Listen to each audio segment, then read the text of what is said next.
Hello everybody, it's me, Dregobob. Welcome to yet another video on my channel, where today I'm going to be looking at scary things from Pokemon. Scary Pokemon lore, and other things from the games, and so on. Though I'll mostly be focusing on the Pokemon, and maybe some weird happenings from inside the games themselves. Before we begin, I'd like to ask if you could subscribe, like, or even just leave a comment criticizing this video. Now, moving on, many of you don't know this about me, but I've been a huge Pokemon fan since I was a little kid, and today I'm bringing on a very, very special guest star. Ladies and gentlemen, give it up for the president and CEO of the Pokemon Company, Tsunekazu Ishihara.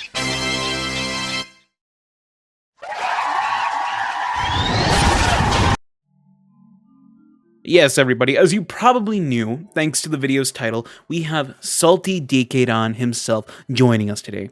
It was a long talk, and honestly, I was surprised they agreed, but I'm all the happier for it, thanks to having been a long-time fan of their channel. And with that, today's topic is Pokemon. Well, the spooky parts of Pokemon, namely strange in-game events, secrets, and lore from the games and world, as well as the Pokemon themselves. While I will be reading out all the sections focusing on the Pokemon and their spooky info, Saltydkdan will be reading all about events from the games.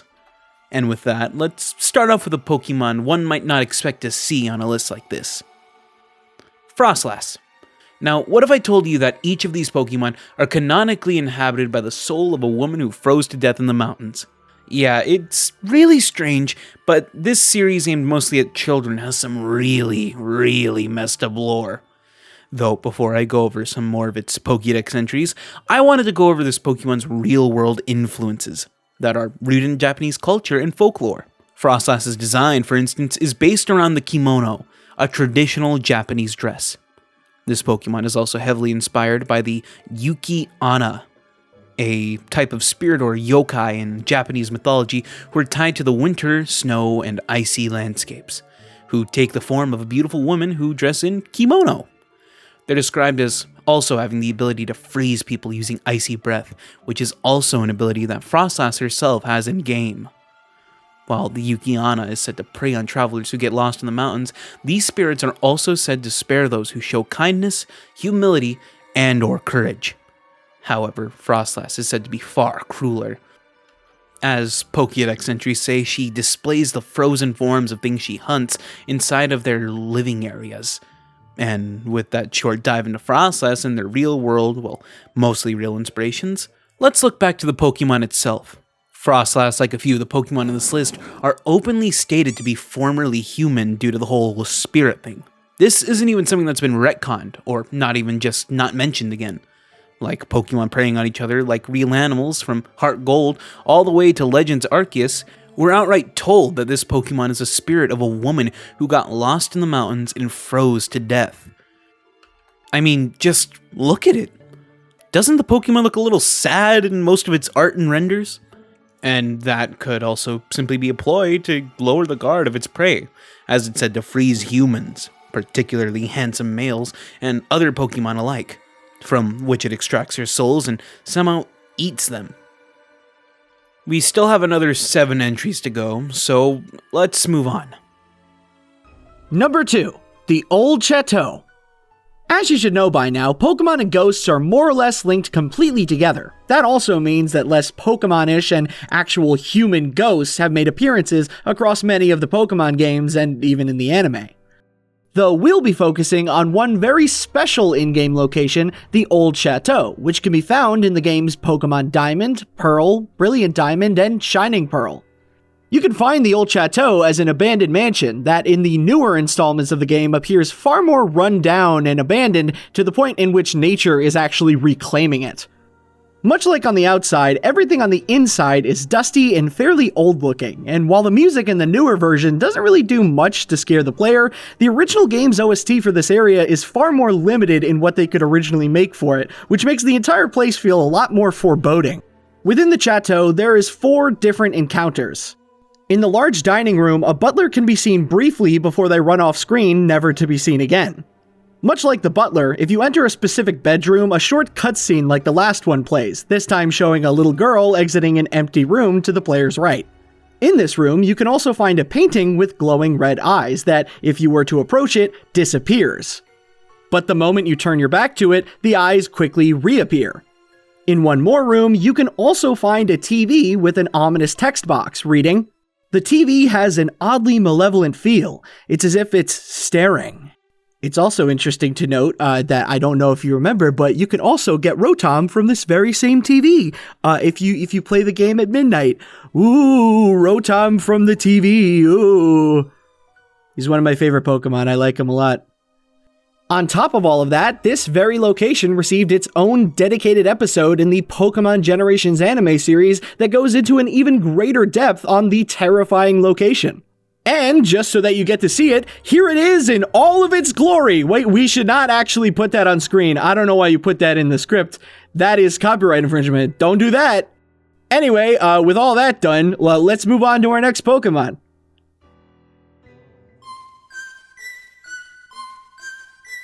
The one, the only, Hypno.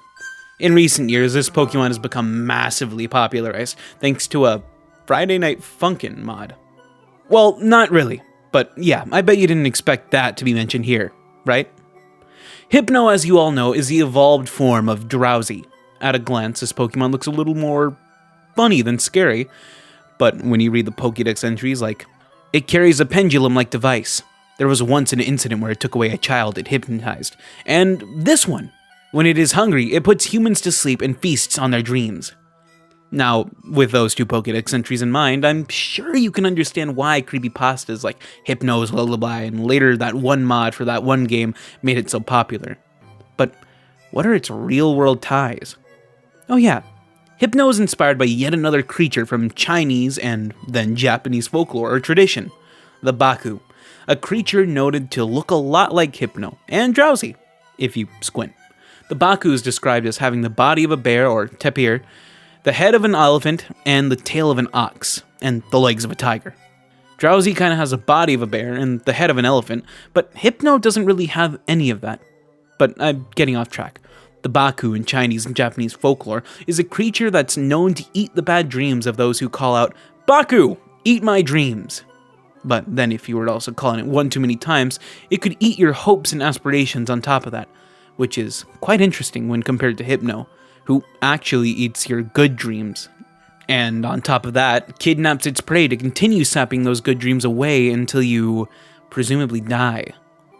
With that in mind, let's move on to yet another horror from Pokemon.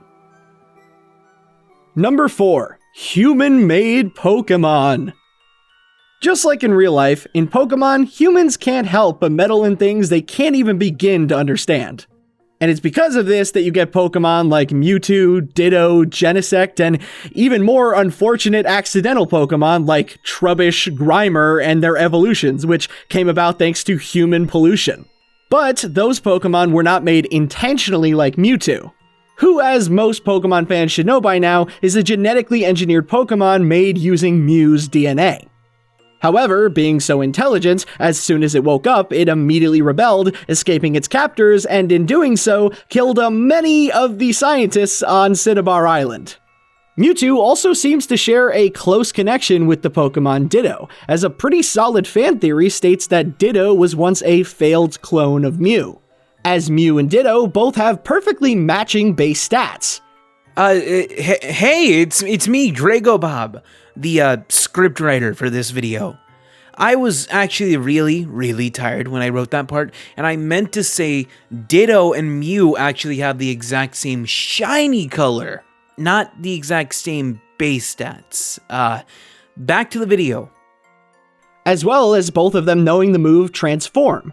Another unfortunate Pokemon from this list is Genesect, an ancient Pokemon molded more or less into a weapon by Team Plasma. I mean, come on, it can turn into a weird hovercraft and has a giant cannon fused to its back. And if you squint a little bit, you can kinda see a little bit of Kabutops in there, eh? Yeah, you see that? While on its own, this Pokemon isn't the worst thing on this list, you have to remember that these Pokemon aren't natural. Well, not anymore at least. But hey, you know what is natural? Our next Cordyceps, Pokemon. Yeah, I meant to say that. Yeah. Have you ever looked at a Paras and Parasect and wondered what exactly those mushrooms on their back are called? Well, those are called tochukazo, and they appear to be a type of cordyceps.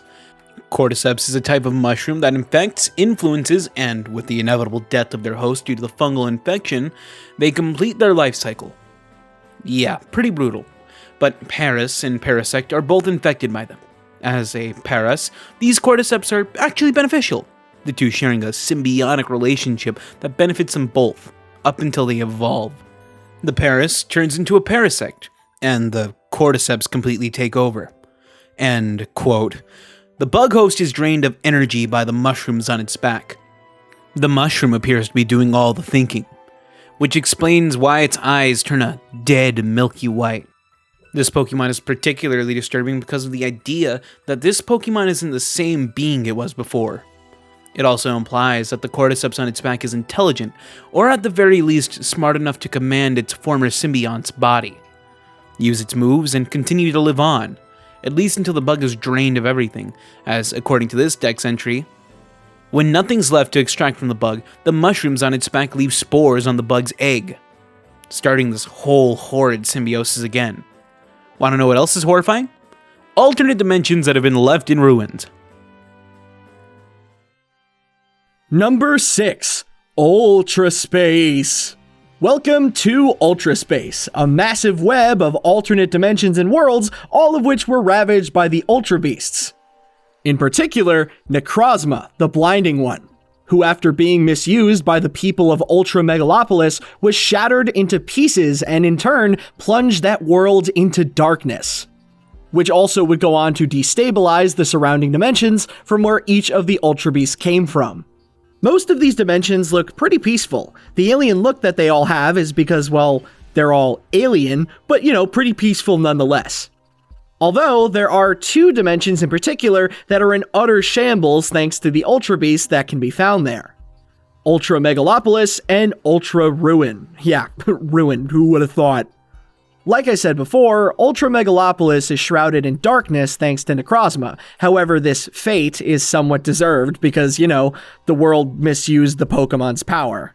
Ultra Ruin, on the other hand, is a completely different story, as when you first enter this dimension, you're greeted by a lone human who asks if you've really returned to this world, which implies that everyone else, or at least the vast majority of the population of this world, fled elsewhere. Kind of like Wally. You guys remember Wally? Once you go about leaving this area, you find out why, as you discover Guzzlord eating the world itself. Literally. In one of the Pokedex entries, this Ultra Beast is also stated to be a common organism in its natural habitat, which really speaks to how devastating this single Ultra Beast is. And now, for another Pokemon. Can't think of a good segue, just cut to the next thing. Phantump and Trevenant. Ah yes, another ghost type, Phantump. On the surface, this grass ghost type Pokemon seems pretty unassuming. It's just a cute looking ghost Pokemon. And as is the case for pretty much every Pokemon on this list, Phantump becomes quite tragic and scary once you find out that this Pokemon comes from the spirit of a deceased child. On top of that, this Pokemon also has the voice of a human child too. And with that voice, it lures adults deep into the forest where they become hopelessly lost. I'm unsure how exactly the whole rebirth into a Pokemon thing works, but the amount of Pokemon that are confirmed to have formerly been human is rather concerning.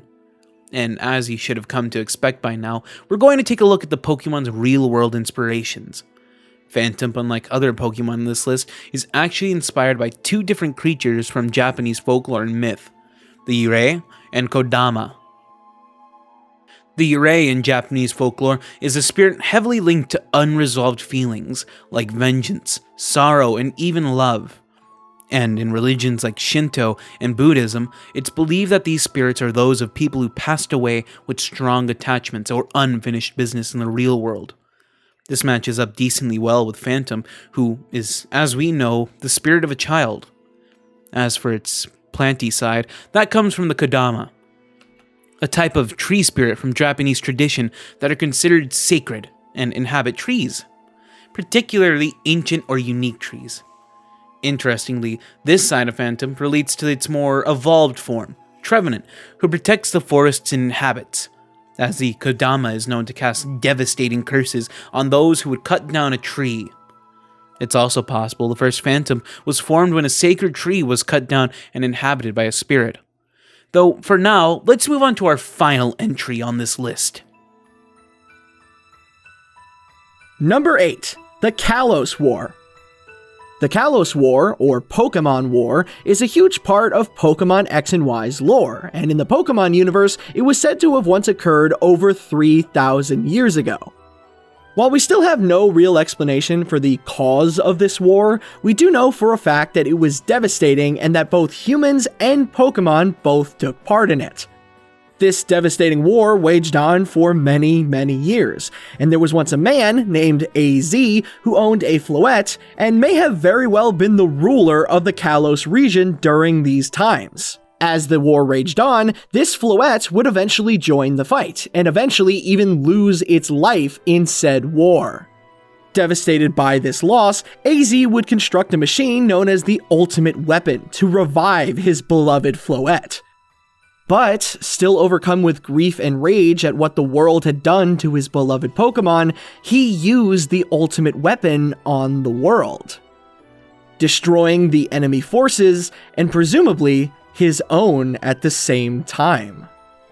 Which means that this great machine came at the cost of the life force of many Pokémon, which would eventually lead to AZ's Floette abandoning him.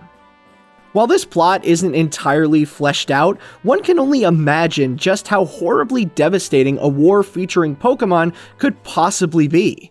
But the worst part of it all is that you can easily assume that the second firing of the Ultimate Weapon devastated everything.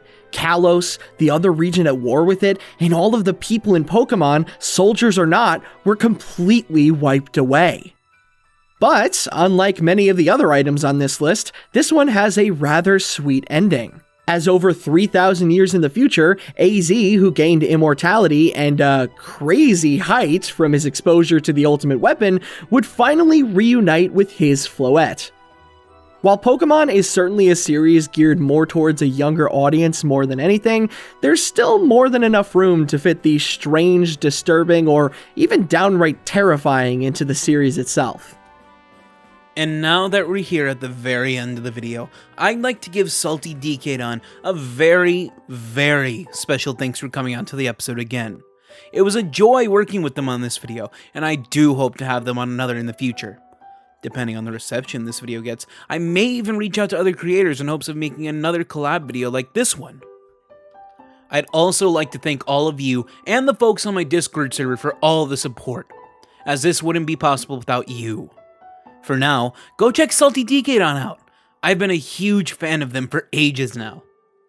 I'm Dregobob, hoping you're having a wonderful day or night wherever you are.